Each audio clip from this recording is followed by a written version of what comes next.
অবশেষে গ্রেপ্তার হয়েছেন রাজধানীর মোহাম্মদপুরের মা ও মেয়েকে হত্যাকাণ্ডের প্রধান আসামি সেই গৃহকর্মী আয়েশা।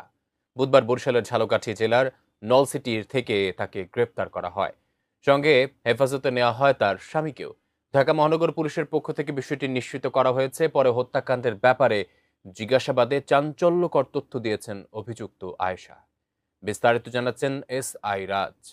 এটা একটা ব্রুটাল কিলিং, মানে খুব বীভৎস হত্যা। রক্তাক্ত অবস্থায় এরকম পড়ে আছে। হ্যাঁ, আমি ওইভাবে পড়ে আছে, আমি ওইভাবে দেখেছি। রাজধানীর মোহাম্মদপুরে মা মেয়েকে হত্যার ঘটনায় আলোচিত সেই গৃহকর্মী আয়েশাকে গ্রেপ্তার করেছে পুলিশ। ঢাকা মহানগর পুলিশের পক্ষ থেকে এই তথ্য জানানো হয়েছে।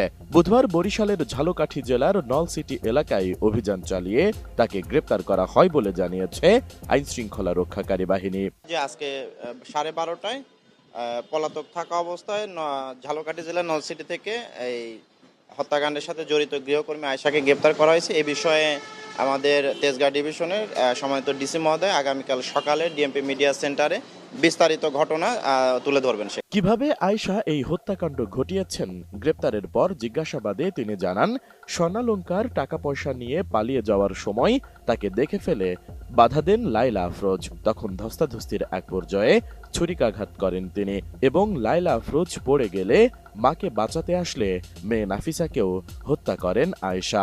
না, আমরা সুরতহালে যেটা বলেছি যে শরীরে 30টা আঘাতের চিহ্ন ছিল মায়ের, আর মেয়ের গায়ে 6টা আঘাতের চিহ্ন ছিল। অর্থাৎ এটা একটা ব্রুটাল কিলিং, মানে খুব বীভৎস হত্যা। এর আগে গত সোমবার সকালে মোহাম্মদপুরের শাহজাহান রোডের 14 তলা ভবনের 7ম তলায় মা লায়লা আফরোজ ও মেয়ে নাফিসা লাওয়াল বিনতে আজিজাকে ছুরিকাঘাতে নৃশংসভাবে হত্যা করা হয়। মঙ্গলবার নাটোরে মা মেয়ের দাফন সম্পন্ন হয়েছে। নিহত লায়লা আফরোজের শরীরে প্রায় 30টি এবং নাফিসার দেহে 6টি গভীর ক্ষতের চিহ্ন পাওয়া গেছে, যে ঘটনাটি নাড়া দিয়েছে দেশের আপামর জনসাধারণের মনে। হত্যাকাণ্ডের সময় নিহত লায়লা আফরোজের স্বামী শিক্ষক আজম আজিজুল ইসলাম কর্মস্থলে ছিলেন।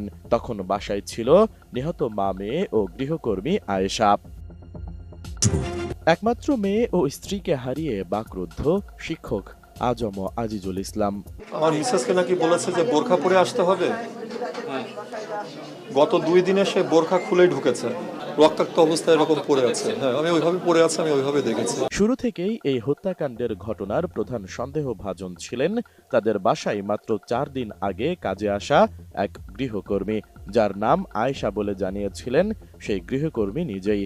হত্যাকাণ্ডের দিন ওই বাসার সিসিটিভি ফুটেজে দেখা যায় অভিযুক্ত গৃহকর্মী ওই দিন সকাল 7টা 51 মিনিটে বাসায় প্রবেশ করেন এবং সকাল 9টা 35 মিনিটে নিহত মেয়ের স্কুল ড্রেস ও ব্যাগ কাঁধে নিয়ে বাসা থেকে বের হয়ে রিকশায় করে চলে যান। ঘটনার নৃশংসতা দেখে পুলিশ ধারণা করছিল প্রশিক্ষিত কোনো কিলার কিংবা অতিরিক্ত ক্ষোভ থেকেই এই হত্যাকাণ্ড ঘটে থাকতে পারে। পুলিশের ধারণা, সাধারণ মানুষের পক্ষে এমন নৃশংস প্রদর্শন প্রায় অসম্ভব। পুলিশ কর্মকর্তারা বলছেন, এমন সুরতহাল সাম্প্রতিক সময়ে তারা দেখেননি। এদিকে জোড়া হত্যার ঘটনায় সোমবার রাতেই নিহত লায়লা আফরোজের স্বামী আজম আজিজুল ইসলাম মোহাম্মদপুর থানায় একটি মামলা করেন। এজাহারে উল্লেখ আছে, সোমবার সকাল 7টার দিকে তিনি স্কুলে যাওয়ার পর স্ত্রীর সঙ্গে যোগাযোগের চেষ্টা করে ব্যর্থ হন। বাসায় ফিরে তিনি স্ত্রী ও মেয়ের লাশ দেখতে পান। এ সময় মেঝে রক্তাক্ত অবস্থায় ছিল। এজাহারে বলা হয়, মূল অভিযুক্ত গৃহকর্মী আয়েশা যাওয়ার সময় মোবাইল ফোন, ল্যাপটপ, স্বর্ণালংকার ও নগদ টাকা নিয়ে যান। জিজ্ঞাসাবাদে আয়েশাও সেই বিষয়গুলো স্বীকার করেছেন।